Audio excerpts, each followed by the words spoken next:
Il se tenait à la porte d'embarquement avec une carte valide jusqu'à ce que le pilote éclate de rire à son visage et lui ordonne de se mettre sur le côté. Il n'était ni en retard ni dans l'erreur. Il n'était simplement pas le genre de personne qu'il voulait à bord. La foule regardait l'autorité se déployer, les insultes se faisaient plus tranchantes et l'agent de porte obéissait sans ciller. Les téléphones sortirent, les ricanements suivirent, son silence fut pris pour de la soumission. Ce qu'aucun d'eux ne comprenait, c'est que l'homme qu'ils humiliaient ne discutait pas parce qu'il n'en avait pas besoin. Au moment où les portes se fermèrent, leur arrogance avait déjà signé son propre arrêt. Le terminal était bruyant, rempli de valises roulantes et de voix impatientes. Lorsqu'il arriva à la porte, carte d'embarquement visible, posture calme, il avait enregistré tôt, passé la sécurité sans encombre et suivi chaque instruction. Rien de tout cela n'avait d'importance. Le pilote s'avança brusquement, bloquant l'entrée comme un mur. « Arrêtez-vous là », dit-il assez fort pour que les passagers pexés à proximité se retournent. « Vous ne montez pas dans cet avion. » Un rire éclata quelque part derrière les sièges. L'homme le regarda calmement. « Y a-t-il un problème ?» demanda-t-il, la voix posée. Le pilote ricana. « Ne faites pas l'idiot, je ne me sens pas à l'aise à vous avoir à bord. » Les mots tombèrent lourdement. Quelques passagers échangèrent des regards. Quelqu'un leva son téléphone. L'agent de porte jeta un coup d'œil à l'écran, confuse. « Capitaine, son billet est valide, dit-elle doucement. Le pilote ne la regarda même pas. « J'ai dit non, annulez-le. » L'agent hésita puis obéit. Le bruit du billet déchiré provoqua des murmures. Le pilote se pencha plus près, le regard glacé. « Des gens comme vous poussez toujours les limites, vous pensez que l'argent vous donne des droits. » Une femme dans la file ricana. Un homme murmura que le pilote avait raison d'être prudent. L'humiliation s'épaississait, publique et incontestable.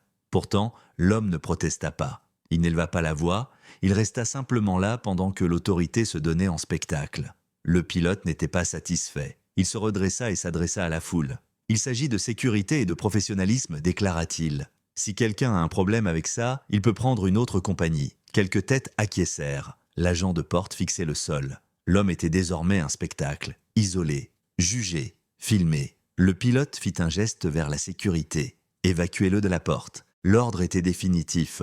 L'homme hocha une fois la tête, se retourna et traversa le terminal, tandis que les chuchotements le suivaient comme des débris. Au moment où il atteignit le salon, la vidéo circulait déjà. Les extraits tournaient en boucle, les légendes se durcissaient, les commentaires se remplissaient de moqueries et de colère. La compagnie publia un communiqué invoquant la procédure. Le pilote en ria avec ses collègues, qualifiant cela de bonne gestion d'une situation. Il dormit bien cette nuit-là. L'homme, lui, ne parla pas. Il passa des appels, il écouta, il attendit. Le silence devint pression.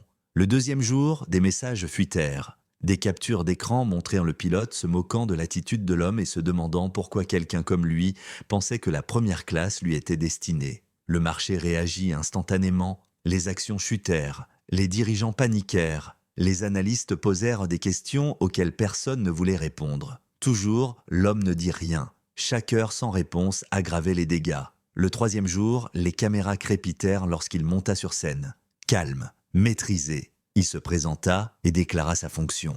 La salle se figea lorsque la reconnaissance frappa. « J'ai respecté chaque règle, dit-il. On m'a quand même refusé l'accès. » Il marqua une pause, laissant les mots se déposer. Ce n'était pas une erreur, c'était une décision. Derrière lui, des documents apparurent. Acquisition finalisée pendant la nuit, pouvoir de vote transféré discrètement, tandis que l'entreprise s'efforçait de contenir la crise. Des halètements parcoururent la salle.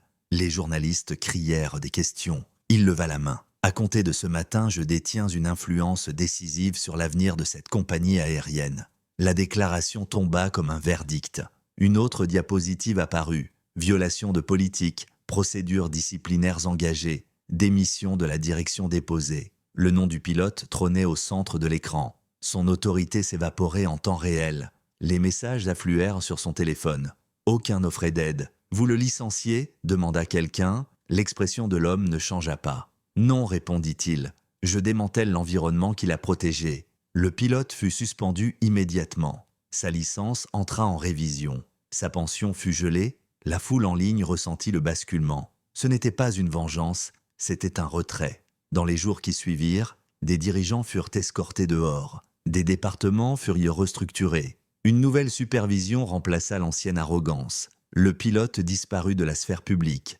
Son nom devint synonyme de disgrâce. Les offres d'emploi s'évaporèrent, les amis cessèrent d'appeler, il regardait les reportages en silence, comprenant trop tard que le pouvoir sans retenue s'effondre toujours. Des semaines plus tard, l'homme s'adressa aux employés. Pas d'applaudissements, pas de mise en scène, juste de la clarté. L'autorité ne vient pas d'un badge ou d'un uniforme, dit-il, elle vient de la responsabilité. Les caméras tournaient, le message alla plus loin que ce vol ne l'aurait jamais fait. À la fin de l'événement, un journaliste lança une dernière question sur le pardon.